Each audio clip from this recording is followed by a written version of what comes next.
yung mga taong special po. Hindi ko po kinalimutan na siyempre mahalin sila at siyempre unahin sila dahil para sa kanila itong ginagawa ko po. Kaya ginawa ko po yung lahat, nag-research po ako ng mabuti, tsaka nakipag-usap po ako sa mga mami na may anak na special po. Kaya gusto ko pasalamatan yung Best Buddies Foundation dahil sila Miss Grace po, sila po yung tumulong sa akin na mas mag-research ko para sa character ko po. Tsaka kinalala ko rin po si Clarence who is also a special kid po na mas sakto po para kay Tim na sinumahan ko lang po siya, pinakinggan ko lang po yung kwento ng buhay niya po.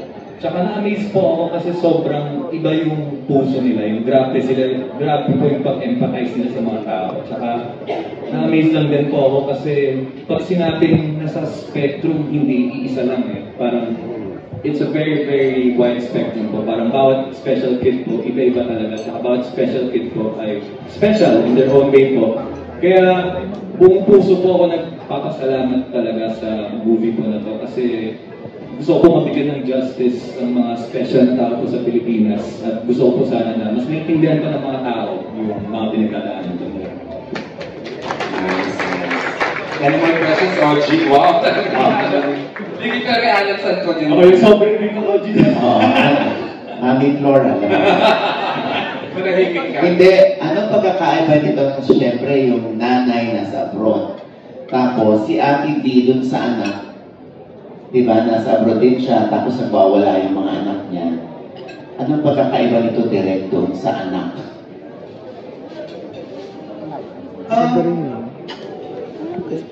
We are presented to kanina tinanong niyo din Kuya Ogates, Kuya Dick. Alvin? Fly ka na? If I'll ask the question, ilan po sa kwarto na ito yung nagtrabaho ng sumikat sa buhay? Basta si Joe. Dahil kailangan kayo. Basta si Jay. Nagawa ng maganda. Ilan po sa inyo? Before.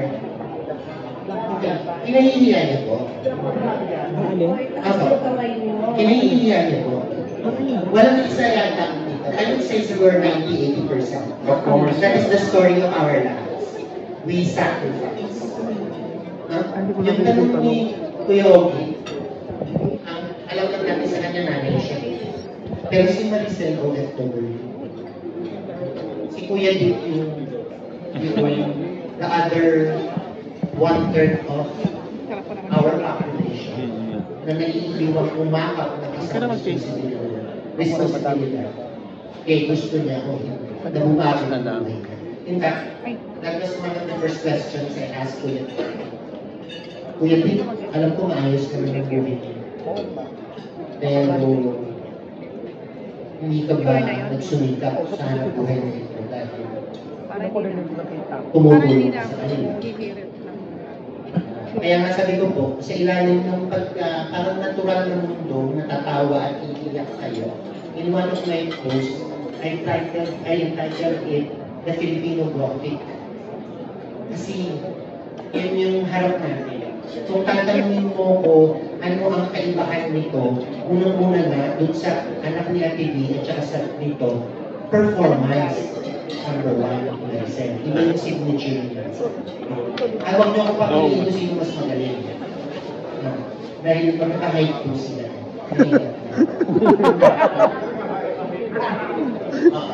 Ngayon, it's also my way of thanking my mother.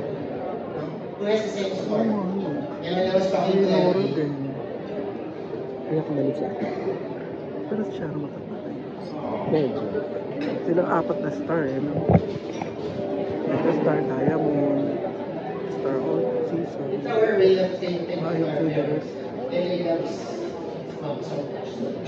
When we were doing it, we are all a bit emotional every time we do a drama song. I was with her. Ayok to the rest. So, epekto ng marami sa atin, they get from a certain point of yung social, masyadong sarcastic. We have to see ourselves, find ourselves, not to identify. There's something wrong. I was asking were asked ba, girl back in the family, I think may hawin yung tinanong ng sabi ko sa'yo, dun sa pagtulong mo sa pamilya mo, whether gusto mo o hindi, masaya ka.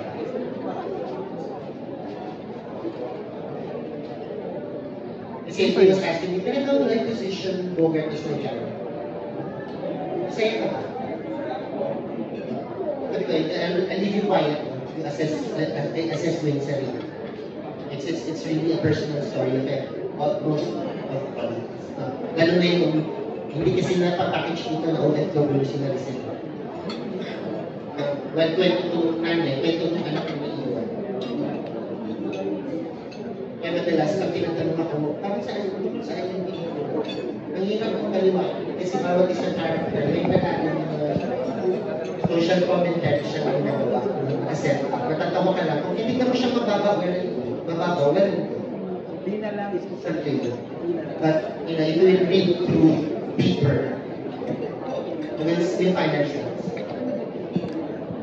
Okay. Ang trivia lang si Direk, pag nagbibigay ng instruction sa amin, umiiyak siya. Ina-act out niya. Oo. Ganun si Direk, no? Hindi niya inaate, talagang naiiyak siya pag nagbibigay siya ng instruction sa amin. Hindi, kasi gusto niya masali sa pelikula. Basher! Wala ka lang kami siniraan. Parang hindi niya malapot siya. Ako kung wala dito sabi, bakit tutuwa mo at sabi mababa? Inayon lang ako sa height. Nakakatawa, before pandemic, nagkasama kayo Expansion ni pala. before the franchise and pandemic na nagsimula. Tapos tuloy-tuloy kayong relationship niyo as Siyempre ako sa little people. ano, sorry? Siyempre ako sa little people. Alright. Thank you, Direk. Okay, we'll entertain questions from Alan Santon naman. Congratulations. For sure, maraming nag-alam because trailer pa lang talagang nakakakita po sa amin. It's because for our mother, so related po sa mother, for sure, we have all, may mga experiences tayo na memorable with our mother. It's either buhay ka sila or hindi na. Kayo po personally, how do you, kumbaga ano yung mga memorable things with your mother na hindi yung malilimutan? The question is for Everyone. Sure. pero mabilis na sa let's start with Ina. And siyempre na lahat ng mga memorable tayo with mothers natin, ano? Actually, wala. Ay, puta. Super, ano po sa mga nakakakilala naman po sa akin, sobrang love ko po talaga yung nanay ko. As in, araw-araw po yata naman siya ng stories ko, ganyan. Kasi, kaya siguro proud ako na maging part ng ganitong movie na nagkasakal sa nanay. Kasi, lahat naman tayo yung soft spot. Kasi po naniniwala ko na ako na hindi po nagmamahal sa nanay niya or wala pong soft spot sa magulang niya. Pinagwin po siya mabuting tao. Totoo yan, that's so true. Ayan po. So yun po, parang aking lahat po ng memories sa nanay ko, special. Wala ko rin pilihan. Kasi po yung nanay ko ngayon, kami dalawa lang po yung magkasama. Yung parent, hindi ko po magkano pa nasa ibang bansa. So, naglalaro lang po kami. Parang po siyang barkada. Cute. Thank you, Ina. Bong. Yes, ako kasi naman po ako kay Ina. May ko lang po kayo siya. Ako po, hindi ko pa po kasi nakikita yung mga ko since 3 years old ako. So, kung may memories si Ina ako po, wala po ako nakatatakan. Pero, kung may masishare ako, nasabi ko ng tatay ko, nung hiwalay ko kasi sila. So, nung 3 ako, nung hiwalay ko sila, ako po daw yung sumusunod sa nanay ko. Ako yung iiyak, sumusunod sa mama ko. So, siguro yun po yung memory na meron ako. Kasi yung share sa akin ng tatay ko. Pero kung may maaalala ako, wala akong maalala. So, walang memory or image ng mama mo? Wala. Kaya nung bata pa po talaga ako, 3 years old, wala po akong memory with my mom. May pictures po kami. Okay. Print. Sorry, hindi ko in-important hanapin. Kabulin now that you're nasa right age ka na. Hinanap naman po namin, and we heard na OFW po sa Dubai po. So kaya very close po din sa movie, In His Mother's Eyes. And until now, wala pa pong chance to see each other. Pero sa social media meron. Alright. hopefully, no, Marco, yung Rain. For me, I feel like it's really the everyday goal with our moments and memories with our parents. I really relate to the movie as well because my dad's currently in Canada as well, and my mom stands as my parent here in the Philippines with two of us girls. So, talagang mahirap din po talaga siya, and for me din po kasi nakita ko lahat yung mga ginagawa ng mga parents na para sa akin. So, it's something that I'm really thankful for, that you really see the difference when your parents are there in the everyday. And, my mom's right here. She's right at the side. Speaking of... Alright. So, yun po, I really hope that you can watch this because I feel like everyone has some sort of memory or some sort of relatability when it comes to this. Thank you, Rain. Edison! Pinaka-paborito moment ko is everyday lang talaga. Same as Ina's statement. Pero mayroong one moment na, ayun, sobrang soft spot ng heart ko. Ito yung varsity kasi ako, malabo yung mata ko. I'm wearing contact lens right now. Well, he's a home mother, housewife. Hindi ko naman nilalain po. Ayun, housewife po siya. Wala siyang income, pero pinirahan niya ako ng goggles for my games. So, ayun, that was hindi ko makakalimutan yun. Sobrang love ko siya. And, love all mothers and God bless us all. Ganda naman ang kwento. Now you support your mom ngayon. Now that you're earning, di ba? Kumikita ka na. Yes, I do. I gave her all what she wants. Alright. Thank you. Valerie! Sa mga nakakilala po sa akin, taga-provincia po kasi ako, taga-Bohol ako. So, nag-start po ako sa showbiz noong 2016, nung nag-PBB po ako. And simula po doon, hindi na po kami madalas magkasama ng family ko. So, yung mama ko po nasa Bohol ngayon with my youngest sibling. So, ang pinaka-special na moment with my mother, marami po kasi sobrang idol ko nanay ko Tinaguyod niya yung buong pamilya namin. And siguro masasabi ko lang, kasi sa kanya ko nakuha yung pagiging singer So, bonding po talaga namin yung karaoke, oo. So, kapag kunwari may mga presentation sa barangay namin, andyan talaga siya sa crowd, sinusuportahan, tapos nag-cheer siya sa akin. Kaya sobrang mahal naman ko yung nanay ko kasi lahat ginagawa niya, hindi lang para sa akin, kundi pati na rin ko sa mga kapatid ko, sa papa ko.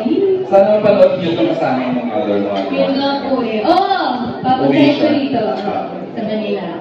Yeah. Thank you, Bye. Thank you po. Mare, LG, would you like to share? Mare? Ayun, ano bang natatanda ko sa nanay ko? Ang tinuro ng nanay ko ay kapag umutang ka, dapat marunong ka magbayad. Kung hindi ka makakabayad, huwag kang tumit. hindi ka makakabayad. Dapat marunong ka magsabi, humingi ng palugit. Yun ang ituro ng nanay ko. Hindi lang yan na ituro kung paano isumpa yung mga hindi marunong magbayad. Hindi lang niya. Kasi million na. Kung sana kung barya-barya lang, di ba? Ayun nga, yun na ituro sa akin kung paano isumpa ang mga puta. Alright. Miss Myla, your mom still, di ba, andito pa siya ngayon, nasa I lost my mom a year ago. A year ago tomorrow. Anyway, everything. I remember everything. Yung mga values ko, yung mga pagpapalaki sa akin, yung mga auto-repente ako. So, lagi kami cat and dog. Lagi ako sabi ng mami ko sa akin, hindi siguro kapag nagkaanak ka, magiging sobra kang stricto kasi ginagawa mo sa akin pagsagot-sagot, ayaw, hindi mo gustong gawin sa'yo. Kaya, true enough naman. Lagi tama, lagi tama ang nanay yan. Mother superior. But my mom was a strong woman. But never ako na-spoil kung ano yung baon ng mga kapatid ko kahit nagtatrabaho na ako at 5 years old. Pare-parehas na kami. Para you remain grounded. Walang feeling na, nasa kaluskus ka, number 1 show kami, di ba? Walang gano'n. Kailangan, nakatapa ka pa rin sa lupa. Gano'n ang pagpapalaki niya. So, and it was her decision to move me to the States. Doon sa Amerika, nagkaroon ako ng normal na buhay. Kasi kung lumaki ako sa dito din, nagtuloy naman yan, magkasama kami. So, kung nagtuloy-tuloy na dito, hindi ko siguro mararanasan yung paano mabuhay ng normal na nagtatrabaho, 9 to 5, yung gano'n. Nag-aaral ako doon sa Amerika. Yung nakahalubilo ko yung mga iba't ibang klase ng mga tao. So, nakakadagdag yun sa mga kaalaman mo, sa experience mo sa buhay, tsaka na-expose ako sa iba't ibang klase ng mga tao. At mga, hindi foreigners pagkaibang lahat. Thank you, Mac Myla. Ellie, marami kang sure. Kaya nga po, sa totoo lang, parang hindi pa po kayo sumasagot, naiiyak na po. I don't wanna be asking that question kasi ang hirap sagutin kasi nagra tayo mga nanay eh. Saka, grabe po yung mga mami. Sobrang angels sila. Grabe sila sama, pinaka-unforgettable memory ko lang mami. Sobrang dami. Pakaabutin ako hanggang bukas kung kwento ko lahat. Pero yung yung pinaka-madigit sa puso ko po, every time po may trabaho ako, every time na lalabas po ako, make-up pa ako ni mami palagi. Palagi ako make-up pa ni mami. Inaaway niya po ako pag lumalabas akong hindi naka-makeup or naka-ayos po.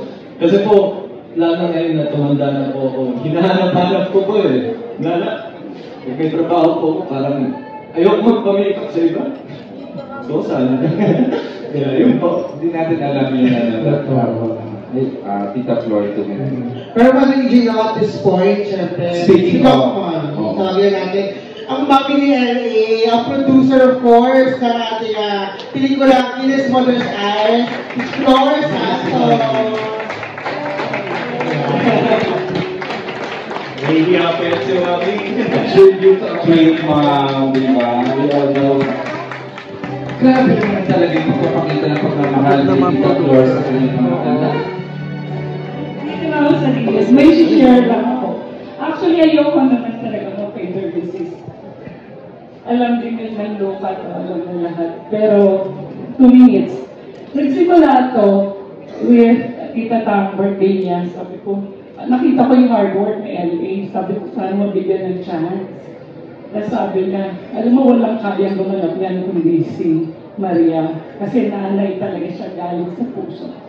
Tapos, sinabi niya, Flor, because sige, gawin natin. Last year yon. Tapos, everything goes there. Hindi man, parang sa isang nanay, walang gugusto yun. Sabi ko, well, okay na ako. Okay na mga anak ko.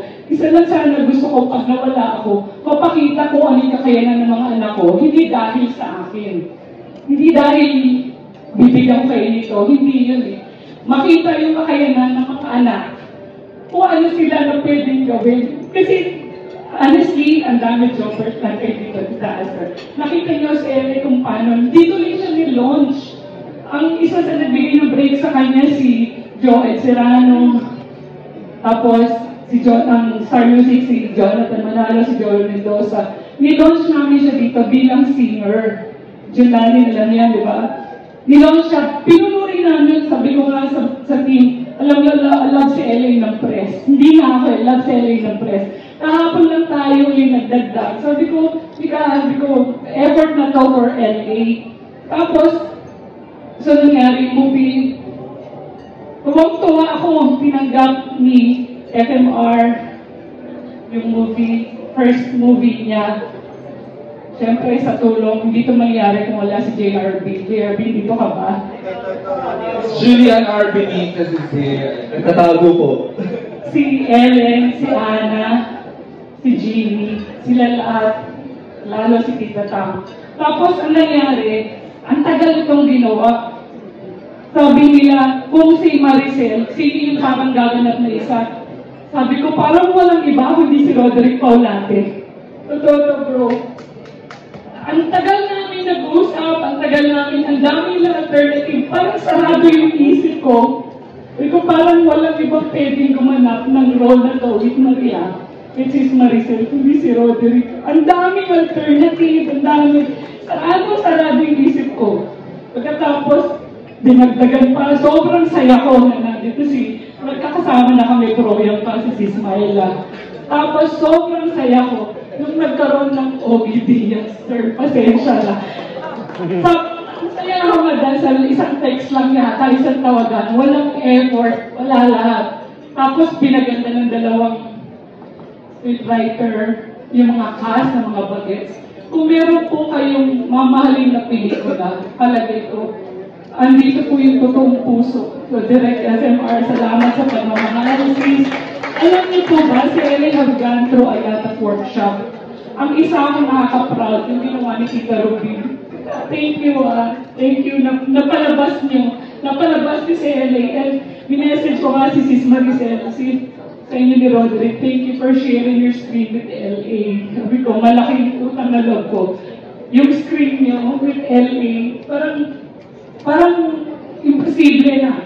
Sa movie na to, sabi ko nga, pwede na siguro kung matapos na, ayoko na. Hindi naman ayoko na. Kasi pag napanood niyo yung movie, hindi si Ellie ang nakakapin niya dito. Parang maaawa kayo sa isang kagaya niya na hindi makita kung paano hindi mailabas yung pagmamahal. Yung pagmamahal na yun na kaya ilabas sa tulong pala ng magulang. Ilalaban ng magulang, ilalaban ng kung sino na mahal sa paligid niya. Yun pala ang isang kagaya ng special child. Hindi niya malabas talaga. Alam, hindi gusto, nung after ko mapanood yung movie, parang awang-awa ako, hindi, si Ellen, dahil siya gumanap, awang-awa ako doon sa mga taong kagaya niya na sobrang gusto niya ilabas. Pero yun, sa tulong lang talaga, anything is possible sa mga taong nagmamahal sa paligid. So, maraming salamat sa team, maraming sa Luka. Alam ko marami tayong pinagdadaanan. Noon pa lang umpisa to, Manila Film Fest, supposedly, parang ayaw nila bagitan. Ako na yung babanggit. Ginawa natin ito for Manila Film Fest. Lahat kami nagdadasal. Pero nung in-announce, hindi nakasama. Masakit sa puso. Kasi, nung nakita ko to before Manila Film Fest entry, sabi ko, ilalaban ko si FMR. Ilalaban ko yung acting ni Maria. Ilalaban ko yung acting ni Roderick. Acting talaga eh. Makapalang nila. So, medyo na-depress ako nung hindi. Pero I think there's something in it. May pinagdasal natin to, hinulog nung nasa taas to, what will happen today. Kasi siguro mas marami tayong maaakap sa movie na to. Maraming salamat team. Napakahaba na. Maraming salamat sa inyo. Salamat sa lahat. Salamat sa inyo lahat.